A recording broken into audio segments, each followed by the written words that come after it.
Matt from UK Bills.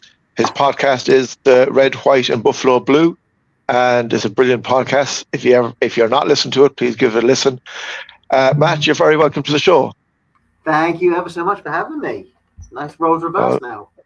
Well, it's something different. It's only my second attempt, so we'll see how it goes.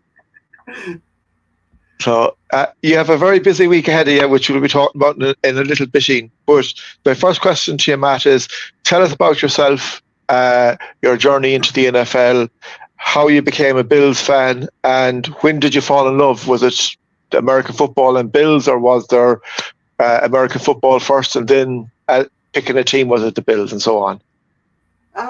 To be honest, I mean, my true love for the Bills didn't come till, I would say, around 2008, that sort of time. I was aware of the Bills from the 1999 game, the one which we should never talk about, which was, in my opinion, voided because it wasn't a true pass. It was forward. It's not a forward pass and all that. But we digress on that one. No, I've had a few interests in NFL for a while. I think it was good because I love any type of sport.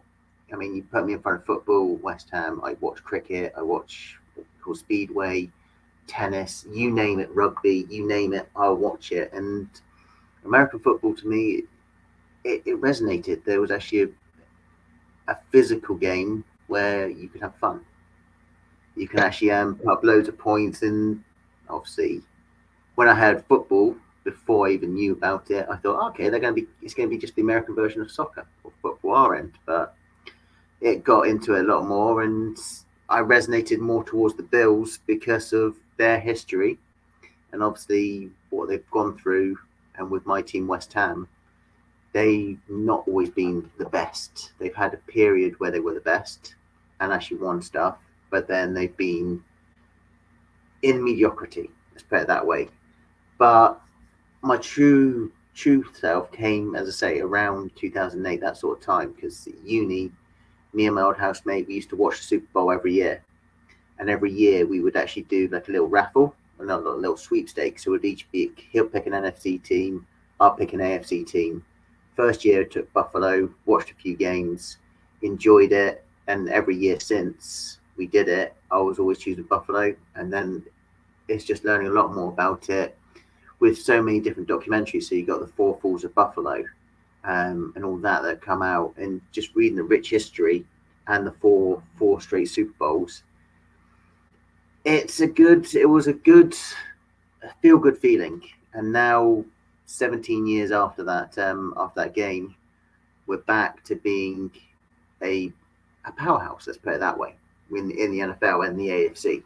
So the love for the Bills came around my uni time when I was getting drunk and not doing much work. Well, when you're in uni, you have to do them things as well. And you say now we're back to being a powerhouse again. I'm going to talk about this question, this part again in a little bit when we talk about Sunday's game. But I was like, from my point of view, last year, people, especially in stateside, had us winning the Super Bowl. And for different ways, things didn't work out. There was a lot of things that went against the Bills last year. The worst case thing that happened was Damar Hamlin, and for me, that ended the season, in my opinion. But from listening to different people, and like I do listen to Joe Marino over there in Locked On Bills an awful lot, and he's saying on paper, and it is a bit different on paper than in real life, but you hope it follows through, that the Bills is a stronger team than on paper than they were in 2022. If that's the case, how come in America, especially, we are way down the pecking order? I see Pro Football has it as the power rankings as number 6, and even before the season start, we weren't in the top 2 or 3 teams to win the Super Bowl, because they reckon, in their opinion, our window has passed. What do you think about that, Matt? I mean, to be honest, in certain areas of the roster from this year compared to last year, we are stronger and better. I mean, I think everyone had a bad feeling about this O line, the starting five O line from last year, being a pleasant surprise this year, especially with a rookie and a right tackle that didn't play too well or not as well last year. But I think with the American media, they, as much as I hate to say it, I think they just follow the trends and follow the crowds. I mean, you've got the likes of Miami who are making the splash signings all the time. You've got obviously the Chiefs being more relevant, being two in the last 3 years Super Bowl champions and all that. And obviously in the NFC, you've got the history with Dallas, with Green Bay and all that. But if we talk AFC, I think it's just going on splash plays and how they've actually been able to adapt. Because for the last 2 years, we've been the media darlings. All of a sudden, something goes wrong or something doesn't feel out of place, like the Bills have failed to get to a Super Bowl in the last couple of years through no fault of their own. Maybe Leslie Frazier, 13 seconds. Who knows? That's another story. But I think they just want to ride the bandwagon. And to be honest, I'm happy with that. I'm happy with every single media saying, yeah, the Bills are not one of the Super Bowl favorites. I'm happy for them to go back to being the underdogs on there, because the true fans know that the Bills are always going to be in the top 3 or top 4 of the AFC. It's since McDermott and Bean have taken over, you've seen steadily seen the Bills' trajectory go up and up and up, and they're constantly in the talk for a Super Bowl, this AFC Championship game, that number 1 seed, this. So I try to not pay attention to too much of what the media portray the Bills as. Obviously, they've got their own opinions. They can back it up a lot more. They know more about the NFL than, say, me, because they've had it from a young age. I've only had it since 1999. But it's just one of those things where there is strength in depth, and it's just how it's all managed. So, I mean, you've got obviously the Jets. They're media darlings because of the cap space. They had Sauce Gardner. They then managed to sign Aaron Rodgers and made him relevant. Obviously now Aaron Rodgers is injured. The Jets are not really relevant anymore in the NFL media's eyes, because they're back with Zach Wilson. Yes, he beat the Bills. I don't know how, but I think it's just mainly done on popularity and the splash plays. Really, that's how I see it. And by all means, we're not making splashy plays by signing anyone. We're obviously making splash by letting people go. But I'd rather have the steady, so team building, blue collared work ethic that McDermott's stilled in to actually help us get to prominence and help us to eventually get over that hurdle and get into the championship game year in, year out into Super Bowl. Yeah, I 100% agree with you, because looking at the Dolphins, they have splashed the cash. Now they're a very good team, and coming into this weekend's game against the Dolphins, they just racked up 70 points. But as I was saying to you earlier, like, no disrespect to the Broncos, but they aren't a Super Bowl contender. They are years away from being a Super Bowl contender. Right now, their franchise is a bit of a mess behind the scenes, from what I hear. And they conceded 70 points. But, like, when you're getting bet and a touchdown happens, another touchdown happens, at some stage you just go, right, let it happen. I can't be arsed bothering. We have next week or whatever to stop it. But for the New York Jets game, and I will say this, I did have us tipped to win it, but I always had that nervous butterfly feeling in my tummy that the first game of the week, with Aaron Rodgers being there, the hoorah, the whole lot, not that they were better than us, just that it might catch us. But then when we started awful well. And he got injured, and I'm sorry he's injured. I wouldn't wish it on anyone, whether I like the man or not. I still wouldn't wish it on him. But I think when you've seen Zach Wilson come on, maybe in the lads' heads, that they just said, Jesus, look at who's there. We'll win this now. And maybe they just took their foot off the pedal. I know in the second half, as an offensive team, and Josh Allen, and I love Josh, but I hope that was his bad half of football for the year. But it just looked like he wasn't there, you know what I mean, at the races. Yeah. And in fairness to Josh, he's never like that. Whereas this weekend's game, me as a competitor couldn't wish it for any better, that the Dolphins are at the top of their power. They have everybody fit. Jalen Waddle is coming back. The whole media has them coming into Highmark Stadium and going to, dethrone the Bills. If I was a Bill player, I would be chomping at the bit for this game. And as a fan, I'm chomping at the bit for this game to start. Yeah, no, exactly. I think this game is rightfully a game, probably can be a game of the season, and we're only in week 4. I mean, I've said on our podcast, and not really to worry about what the Dolphins score. Sure, the Dolphins put up 70 points on Broncos, but they let a Broncos offense put 20 points on them. They let a Patriots offense led by Mac Jones put 14 on them, and they struggled and they just got over the hurdle with them. And then obviously the Chargers, week 1, the Chargers put 33 points up on them, and the Dolphins were lucky in that game to actually come away with the win. So I've said, and this can be a great soundbite. People can bookmark this and come back to this. I'm not overly concerned about how Miami have actually improved and how Miami have played this year. You can only play what's out in front of you, and we know, and I know that this defense has been the best defense. Okay, short sample of 3 weeks. This is the best defense we've had in a good couple of years. It's been more aggressive. We've seen a lot more pressure through four-man pressure. Obviously, we've got Milano still. We've got Trey White now back to pretty much full fitness. We've got an unheralded new star in Terrell Bernard, Christian Benford, and we've still got Von Miller to come back. So I'm not 100% worried. Yes, you're going to see that this offense of the Dolphins has got speed, and they show it in abundance. That's how they're built to beat you.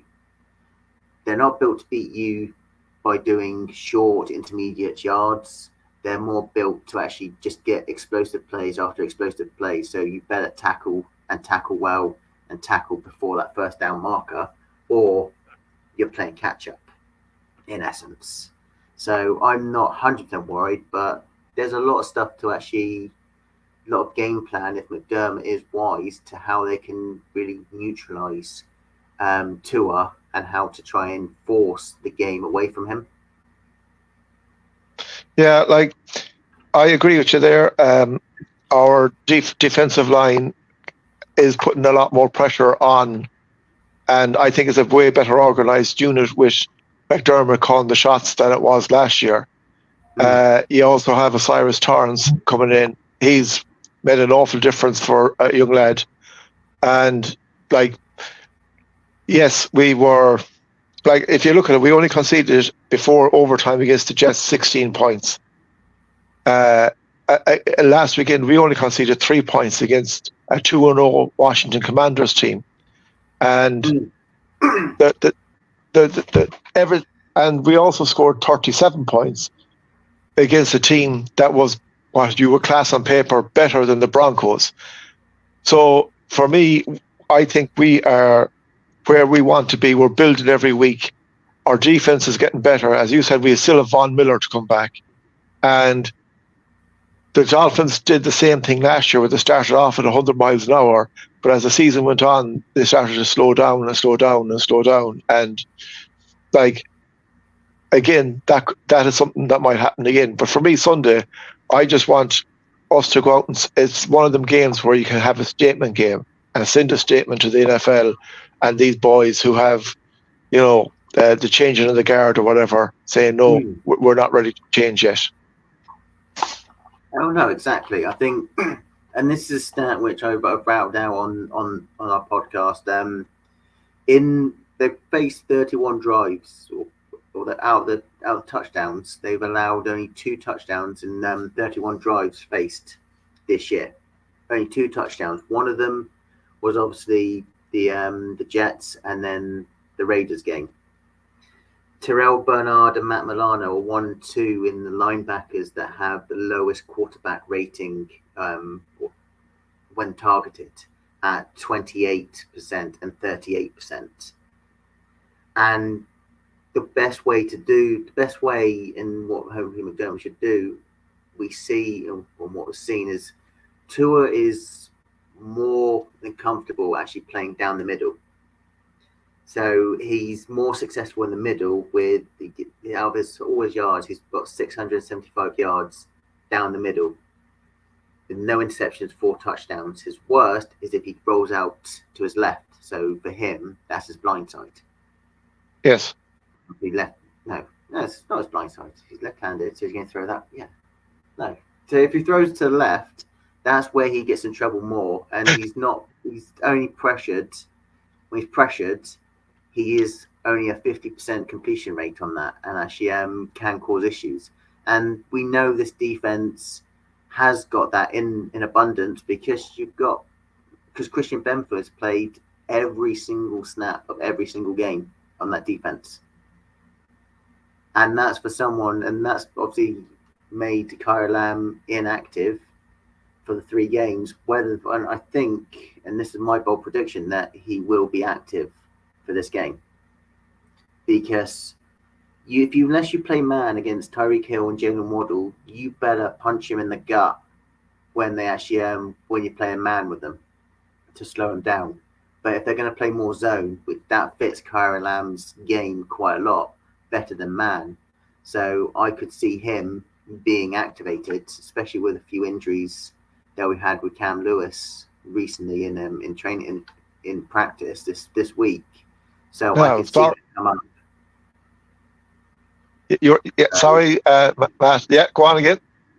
But yeah, no, it's going to be interesting because let's say you've got, if you switch it to offense, you've gone against Max Crosby, you've gone against the whole Washington defensive line, and you've held them to 3 total quarterback hits and no sacks. You've got a Dolphins defense, especially front 7, who is one of the strongest in the league. I put that up there with the I said Redskins again, with the Commanders and with even our own D-line of being that dominant. But we've got enough in us to actually to hold it. And again, you've got O'Torrent and Spencer Brown. They're the only 2 offensive linemen that have played every single snap of every single game. And we were always worried about Spencer Brown, his injury and his play last year. And this year, he's not really had anything to really trouble him. Or if he has been troubled by Max Crosby, Chase Young and all that, he's not allowed a pressure. No, like it's good that they're staying, like he's staying fit and he's adapting to what's coming at him, like, you know, in different ways. But like we had 9 sacks last weekend, like against a 2-0 team. So I know they're not the best team in the world no more than the Broncos are the best team in the world, but you still you have to be doing something right to have 9 sacks in the game.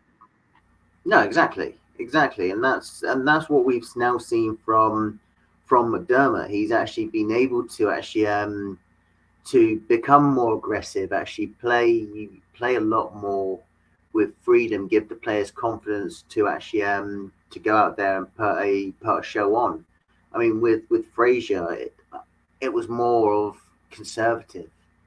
I mean, it was more vanilla on occasions, especially when you look at that one against the Bengals, where who was it?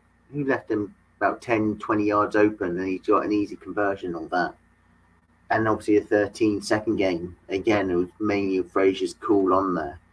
I think now we've rejuvenated. McDermott now gets his hands on a defense that he was renowned for in Carolina. He was actually he had a really decent defense, and you noticed with the linebacking core in Carolina, they had Thomas Davis, and I'm trying to think of the other one. It'll come to me eventually, but both of those were less than 6'2", less than 240 pounds, and that's exactly what we've got in Bernard and Milano, and they've been lighting up the stat sheets the first 3 weeks. So we've got enough to slow them down. Has the offense got enough, and can the offense adapt more to what the Dolphins could give us? And I think they can. All we just need to use is use a bit of misdirection, chip blocks, which they did quite well. Take that offensive line performance against the Redskins, against the Commanders, put it against Miami, and again, you're going to keep Josh clean, and he's going to be able to cook a lot more, and hopefully without the stupid interception that nearly cost me a win in my fantasy. These things will happen. I do know that. Yes. Now, with the week that's coming along, I know the first international game is on this Sunday between the Falcons and the Jaguars, but next Sunday we're going to Tottenham Stadium. My ticket came today, so I'm delighted. For the Jags against the Bills. You have a big week ahead of you, Matt. Just tell us about it, and tell us, if you can, what your week will be like leading up to the game, and is it something you're really looking forward to? My week is going to be hectic. I'm barely probably going to get any sleep, and it's going to be hectic. I'm going to be glad for Monday. That's what I've been saying. I've been glad when Monday comes and the game's over. Not because of that, but because of just how busy I'm going to be at that weekend. I mean, I've got a couple of media interviews lined up. Our weekend, we've got one starting on the Thursday, which is a bus and boat tour, which I think there might still be tickets. Keep an eye on our socials anyway, because I'll be able to tell you from there, which will take out the sights of London, and then a night and the boat party on the Thames at night. So hitting the sunset, seeing the lights, going past obviously London Eye, Big Ben, Parliament, and all sorts. Friday we've got we've got more bus tours. We've got a meet and greet evening. We've got the commentator and journalist Mike Carlson. He's joining us for a couple of hours, and hopefully, fingers crossed, we are actually going to have hopefully an ex-player or two. I'm not going to reveal it yet because it hasn't been confirmed, but I told you in confidence before the show started. But hopefully we'll have a couple of special guests come in just to have a little chat and a Q&A. And really, it's going to be a meet and greet for all Bills fans that have had tickets. There are tickets for the Wapping Tavern available on the door on Friday, priced at £10, but come along, get involved on there. And it's just a really nice social gathering, get everyone to meet each other, make new friends, make more memories. Then Saturday, again, we've got Matt Perino and Ryan Tolbert of the Shout podcast. They're going to be here. We're going to have we've got two boat parties at night as well. So, and then obviously game day. We're doing nothing in the morning. I know that the fans of Buffalo who we're working with actually do have a tailgate of their own going. Although the price for a ticket is 180 quid, which I just don't agree with. It's a bit steep. I don't tell him. I don't tell him that. But I think I know there's some stuff going on, and I'm keeping my ears to the ground as much as possible. So if I know of anything, I'll obviously follow the socials, and then after the game, win, lose or draw, I'm heading back to the Wapping Tavern, hopefully joined by as many Bills Mafia as we can, to watch Red Zone, to watch the late games, just chill out, have fun, have music, have wings, and then Monday, sleep. back to normality. Back to normality. Then by Wednesday, it's going to be back to work. So I get 2 days just to rest and try and keep up as much sleep as possible, and then go back. But it's going to be a great weekend. I mean, since it was first announced back in December, January time, my phone hasn't stopped buzzing, and it's good to meet new people. We're getting old friends coming back, so I know Pinto Ron's going to be at the events and all that. So it's good to meet old friends, new friends, meet anyone that's coming. And I say keep an eye on the socials, because we have boat tickets for the Saturday, for Saturday evening. We have downstairs bus tickets for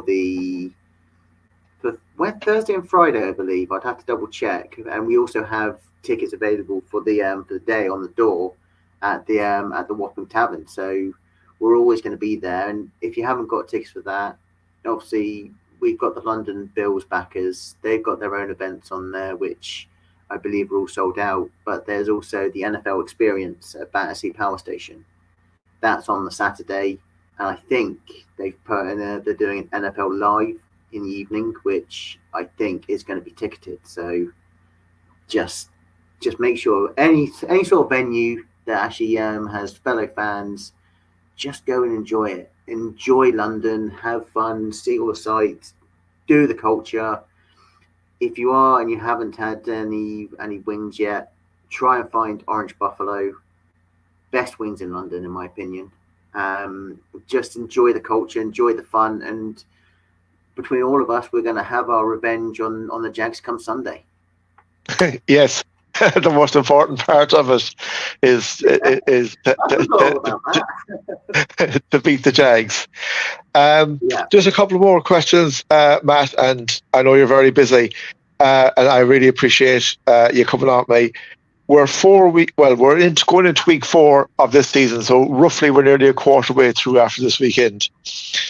In the NFL, leave out our Bills as we've talked, but it could be the answer. What team has surprised you the most, as in how well they've done, and what team has surprised you most in how badly they are going so far? To be honest, the team that surprised me the most at the moment is the Lions. I mean, they came out and beat Thursday Green Bay at the weekend. What was it, Thursday just gone, wasn't it? They just played last night, yeah. Yeah. Thursday night. Oh yeah, last night. It's Friday, isn't it? They've surprised me quite a bit how well they've actually played. They've been in games. Obviously, they're 2-1 at the moment, so they are good bang for money. And I think what Dan Campbell's done there, you see a bit of Buffalo in Detroit, both hard-working blue-collar cities. You're seeing the teams working together. They haven't made too many splash signings. They're working from what they've got within, and obviously building through the draft, which is always the best way to go. But you can get serviceable guys, and they've just done that. They found the ones to fit their schemes. So rather than going for players, so a superstar defensive end, they've gone for a defensive end who's affordable from what they have cap space wise, but fits into their scheme. And I always think that that's better than having the splash players, because you can fork out 40-50 million a year on a splash player. Tremaine Edmonds is a case of that with the Bears. You can do that, and the Bears aren't doing very well, and yet you got Bernard on his rookie contract. He's come in. He was handpicked and scouted more by Bean and McDermott and all the scouts, and he's come in and he fits the profile of what they want to run, and it's shown that he's actually he's starting to make people think Tremaine who. Yeah. So Detroit are the team that surprised me the most. He surprised me how badly they're doing. I would say the Packers, but then again, since they lost Rodgers and he took away most of their weapons, the fact they hadn't really given Jordan Love much love, ironic, on there, I would say they would surprise me. But in my opinion, it's the Bengals. They've surprised me at how badly they've actually performed the first couple of weeks. I mean, okay, they won last week, I believe, but the first 2 weeks it was a dumpster fire in essence. Burrow actually his worst game ever, week 1. They didn't improve that much, and you've got a wide receiving core: Chase, Higgins, Tyler Boyd. You've got Joe Mixon. You've got a strong offensive line, or so I thought, but they haven't been able to replicate that. So I think if you had to pick me on 2, I would put those 2. But obviously, as much as I hate to say it, Dolphins sort of impressed me, but not so much. Yeah, no, it's interesting to get different people's opinions. I myself had at the start of the year, the AFC Championship game was the Bills versus the Bengals, and watching the Bengals the first 3 weeks, they were lucky enough to beat the Rams on Monday night, but it was a better game by Joe Burrow and his offensive line. And his offensive weapons, I should say, wide receivers. But they don't look like a team that's gelling, where you can look at the Dolphins, again, they're flying, everything's working for them. We had a bumpy ride in week 1, but if you look at the last 2 weeks, we're steadily going forward. Kansas City had a bumpy week 1, and they are now steadily starting to improve as well, where the Bengals they've won their game Monday night, but they're still not going improving at the same kind of speed as the other teams.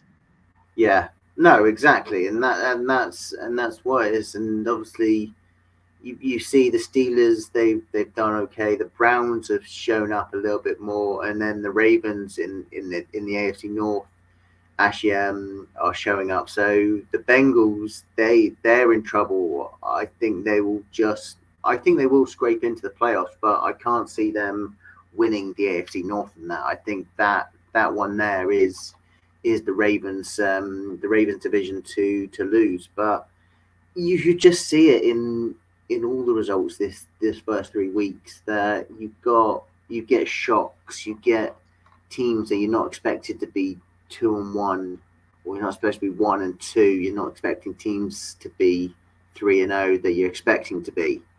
So that's what makes it good, and it makes it more exciting and unpredictable. Is what we really want to keep it open and keep it going to week 17, where you could have 3 or 4 teams still in the shout at that number 1 seed, and you not know where it's going.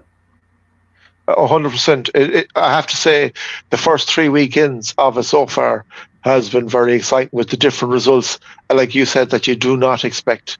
And if that continues all the way through the season, you will have divisions and spots for the playoffs open come week 16, 17, and 18, when other years it might have been closed up a long time earlier. So it's brilliant to watch. My last question for you, Matt, my second last question. It's got 3 bits to it. Who will win the AFC?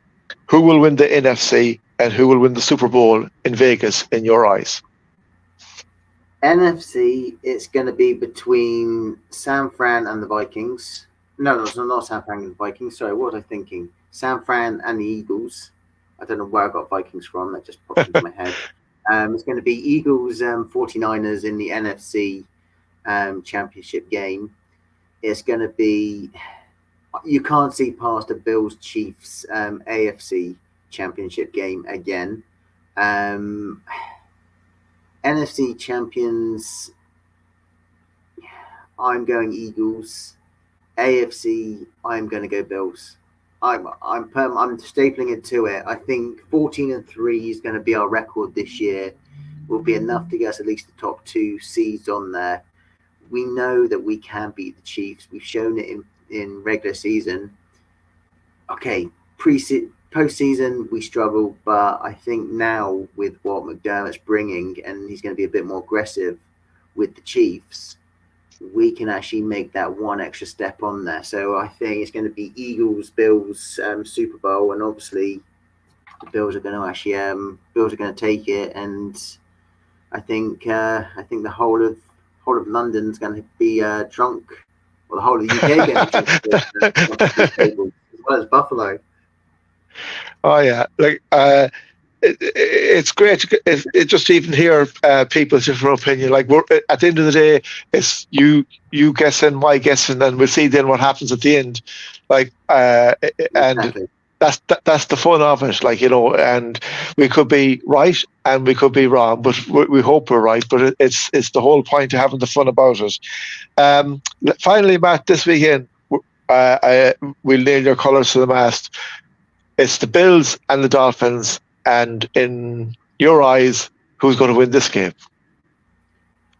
On my podcast, I went for a Bills win. I think I went for pretty much a one-score game, 31-27 Bills. I think both offenses are electric. Okay, the Bills do struggle a little bit with turnovers and fumbles on that, and both defenses are strong. But there are weaknesses in each, and when you go up against the top two teams in the AFC at the moment, Chiefs are there or thereabouts, and they're making the claim on there. But at the moment, statistically, you're looking at the top two teams on offense and defense in the NFL, and the Bills and Dolphins.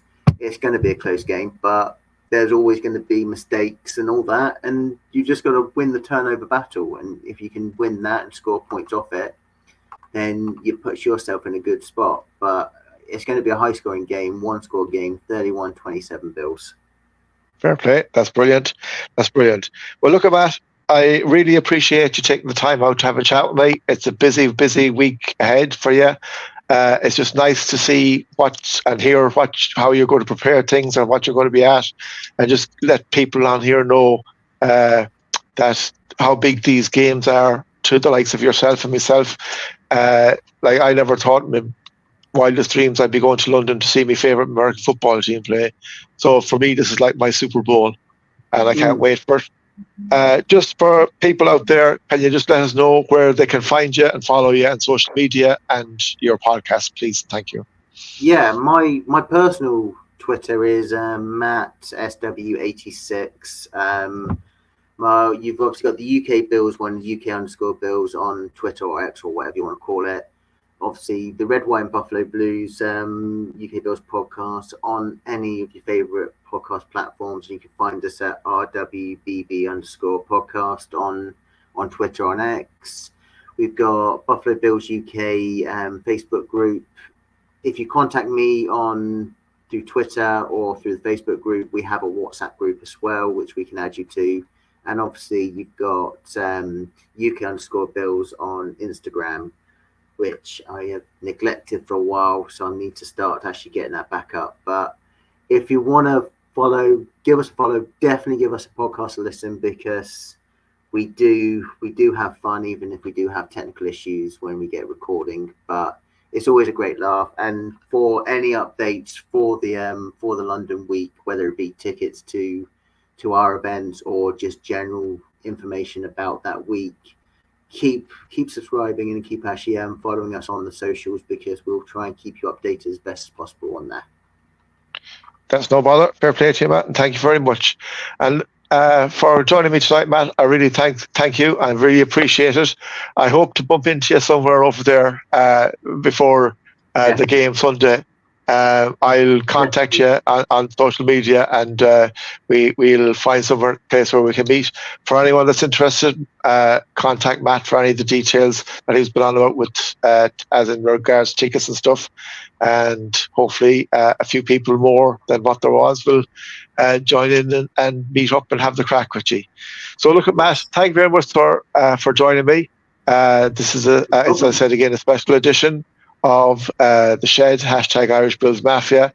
I'm going to have a few more of them over the next couple of weeks, because I do rather interact with people more than talk talking to myself on a video at times. It just changes and breaks it up. So, Matt, thanks a million, sir. And best of luck next week. I hope everything flies for you. And we shall hopefully see you Sunday week with the help of God. Yes. Thank you very much for having me. And let's go Bills. Go Bills.